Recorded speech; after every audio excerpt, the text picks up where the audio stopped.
You say you're afraid of change. That's the word most people use. It sounds accurate enough. Change is unknown, unstable, unpredictable. So fear feels like the obvious explanation. But fear of change is vague, and vagueness is useful, because vague fears don't have to be confronted.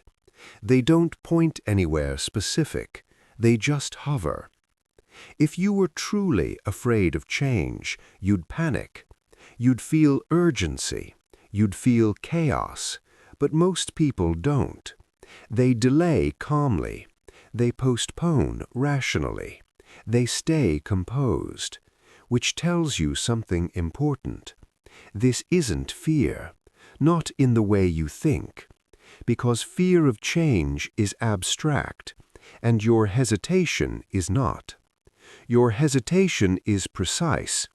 It activates when change becomes specific, when it stops being an idea and starts having consequences. You don't freeze when you imagine a different life. You freeze when you imagine what would be lost. The moment change stops being hypothetical, your body reacts, not to danger, to subtraction, to removal, to absence. This is the mislabel. You're not afraid of becoming something else. You're afraid of what would no longer be there, what would quietly fall away, what would stop being available. And loss is different from fear. Fear warns you about what might happen. Loss confronts you with what definitely won't. Loss is concrete. Fear is flexible. Loss names things. Fear keeps them blurry. So the mind prefers fear, because fear sounds emotional, and emotions feel temporary. Loss feels permanent. That's harder to face. So you say, I'm just scared to change. But notice when the hesitation actually appears. Not when you think about growth, when you imagine reactions, when you imagine conversations, when you imagine not fitting in as cleanly into the world you know. That's not fear of change, that's awareness of loss. Loss of familiarity, loss of positioning, loss of being easily understood, loss of being able to say, this makes sense. And sense matters more than you admit, because sense keeps things smooth. Sense keeps relationships intact. Sense keeps you located. Change threatens that, not by destroying your life, by interrupting it, by making it harder to explain, by forcing gaps where there used to be continuity. So your system resists, quietly, politely. It doesn't scream, it stalls, it delays, it asks for more time, more certainty, more preparation. Not because you're afraid of change, because you can already feel what would be subtracted, and subtraction feels irreversible. You can add things back later. You can't always restore what was lost. That's what your hesitation is responding to. Not risk, loss. And until that distinction is clear, change will always feel bigger than it actually is, because you'll keep arguing with the wrong enemy. You don't hesitate because change is scary. You hesitate because loss is concrete, and concrete things are harder to avoid.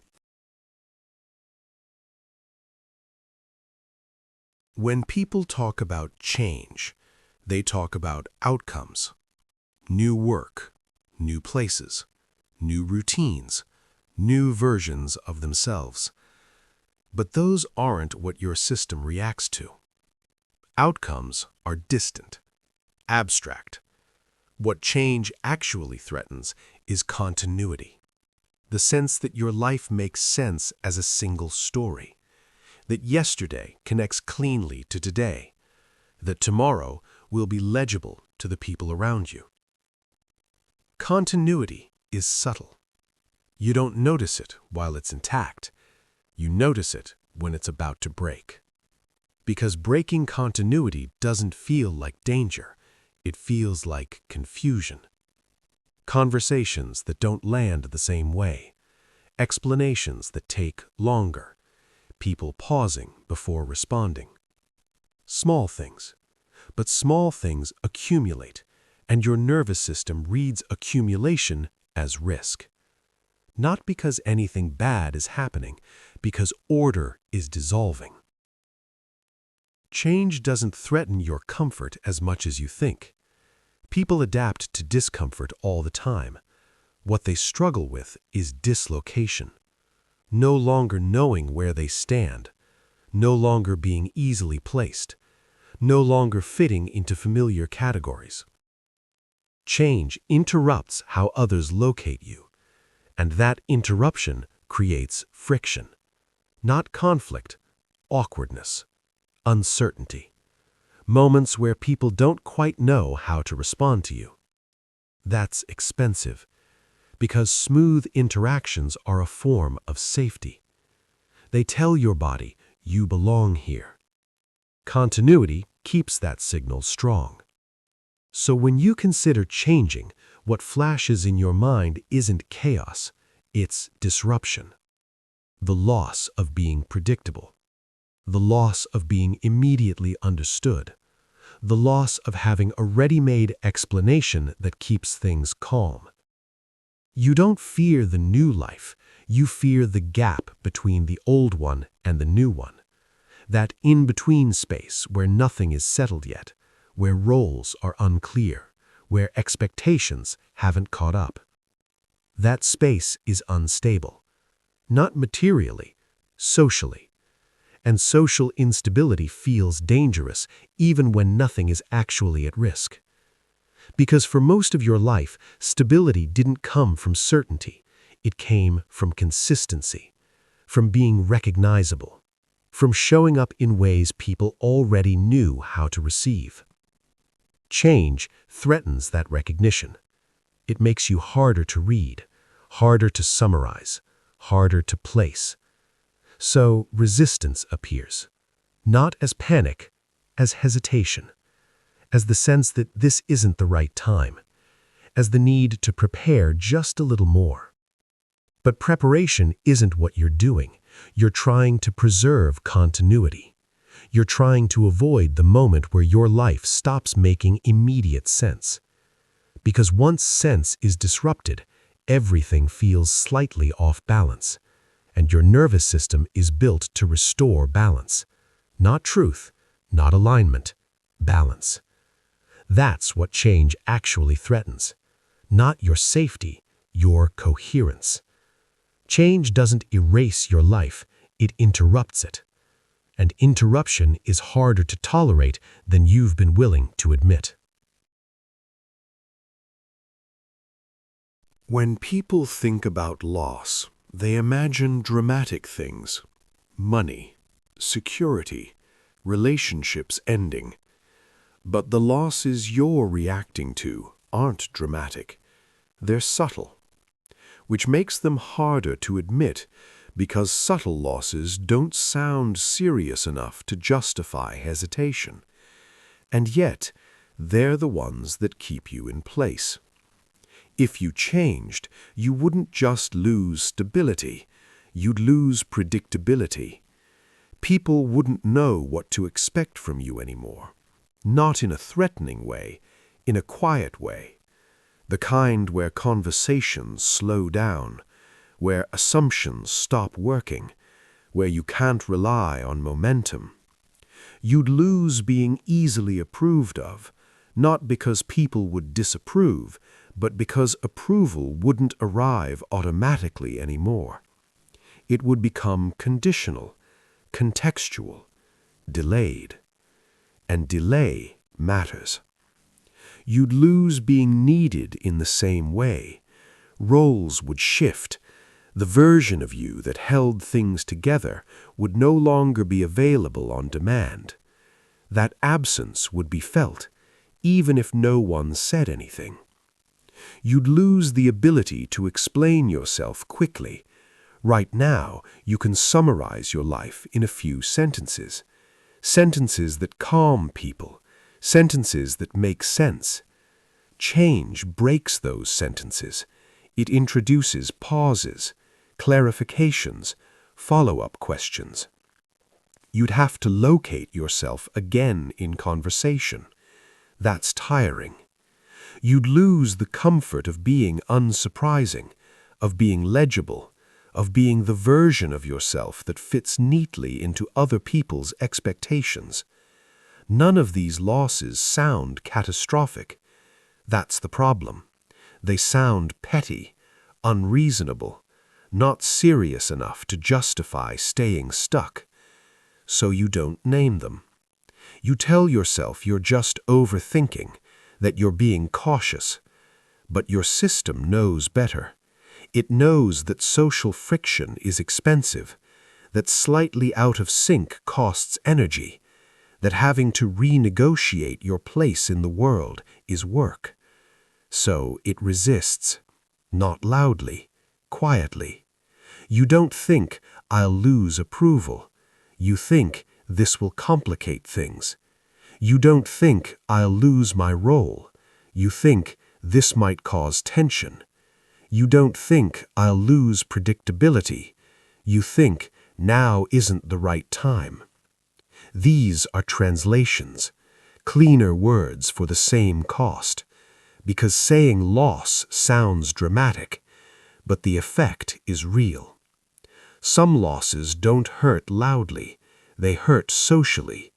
They show up as friction instead of pain, as awkwardness instead of grief, as distance instead of conflict.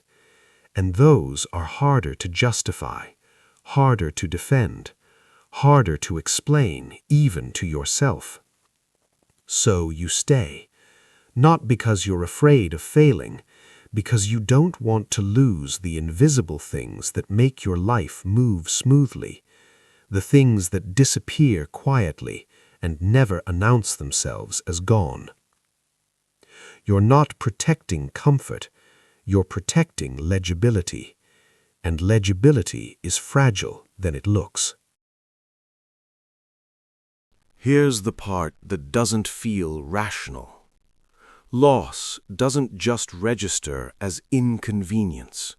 It registers as threat. Not because you've calculated it that way, because your nervous system did it long before you learned how to explain yourself. Your body doesn't evaluate change in terms of truth or alignment. It evaluates it in terms of belonging. And belonging was never abstract. Belonging was safety. Early on, fitting in meant being held, being fed, being protected, being allowed to stay close. So anything that risks separation gets flagged immediately, not as curiosity, as danger. That conditioning doesn't disappear when you grow up. It just gets quieter, more sophisticated. So when you imagine losing approval, or becoming harder to place, or stepping out of a role that kept things smooth, your body doesn't think, "This might be good for me." It thinks, "This could isolate me." And isolation has always been expensive. Not emotionally, physiologically. Your system tightens, your breathing changes, your thoughts slow down. You feel resistance before you can name a reason. That's why logic doesn't work here. You can explain all the benefits of change. You can make convincing arguments. You can even believe them, and still feel unable to move. Because this isn't a thinking problem. It's an attachment problem. Distance feels like abandonment. even when no one is leaving you, even when no one is angry, even when no one is trying to stop you. The signal is old, and it's strong. So your system chooses what it was trained to choose. Preserve connection. Preserve proximity. Preserve the version of you that keeps you included. That's why staying feels calm. Not good, just calm. And calm gets mistaken for safety, while change feels agitating. Not because it's wrong, because it threatens attachment. So resistance shows up, not as fear, as hesitation, as fatigue, as the sense that you need to get ready first. But readiness isn't what's missing. Reassurance is. And reassurance isn't available for this kind of move, because no one can promise you that the connections will remain unchanged. They won't. Some will stretch. Some will soften. Some will quietly shift shape. That's unavoidable, and your system knows it, which is why it resists, not to punish you, to protect you. Your body isn't afraid of change, it's afraid of separation. And once you see that clearly, the hesitation stops looking like weakness. It starts looking like loyalty, doing what it was trained to do. By now, it might feel like staying is the safer option, like not changing is neutral, like holding things together doesn't cost anything. But that's not true. You've been paying for stability the entire time, just quietly, in ways that don't announce themselves as loss. You didn't avoid loss, you chose a familiar one. You traded energy for predictability, not all at once, gradually. You stopped pushing certain questions all the way through. You let some impulses expire without argument. You learned how to settle internally before anything had to be said out loud. That takes energy. You traded aliveness for smoothness. You became good at maintaining the version of yourself that keeps things calm, that keeps conversations easy, that doesn't require explanation. And that competence has a cost. It flattens range. It dulls urgency. It turns intensity into management. You traded truth for peace, not in dramatic moments, in small edits, in choosing the response that preserved harmony instead of the one that reflected what was actually there. You told yourself it didn't matter, that it was just one moment, just one compromise. But those moments accumulate, and over time they create a pattern, a life that functions, a life that holds together, a life that rarely demands confrontation, but also a life that requires you to stay slightly ahead of yourself, to anticipate, to adjust, to preempt tension before it appears. That vigilance is work, and you've been doing it for a long time. So when you look at change and think, this would cost too much, it's worth noticing something. You're already paying, just in a currency that feels normal now. You've normalized the cost of staying, which is why it doesn't register as loss anymore. It feels like responsibility, like adulthood, like being reasonable. But reason has been expensive. It's taken time, sharpness, the sense of immediacy you used to have, the feeling that your actions are connected directly to something you care about.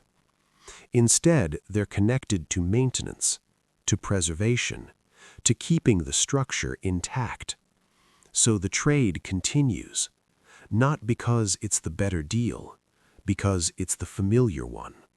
And familiarity is persuasive. It makes cost feel invisible. It makes sacrifice feel like character. It makes endurance feel like virtue.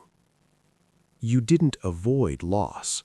You chose a quieter one that doesn't disturb anyone, one that doesn't require explanation, one that only you feel. At this point, it should be clear that there is no option without loss. That's the part most people avoid. They keep searching for a version of change that doesn't cost anything important, a version that keeps the peace, keeps the roles intact, keeps the story coherent. But that version doesn't exist, not because you're doing it wrong, because life doesn't work that way. So the real decision was never change versus staying. It was always loss versus loss. You were never choosing between safety and danger.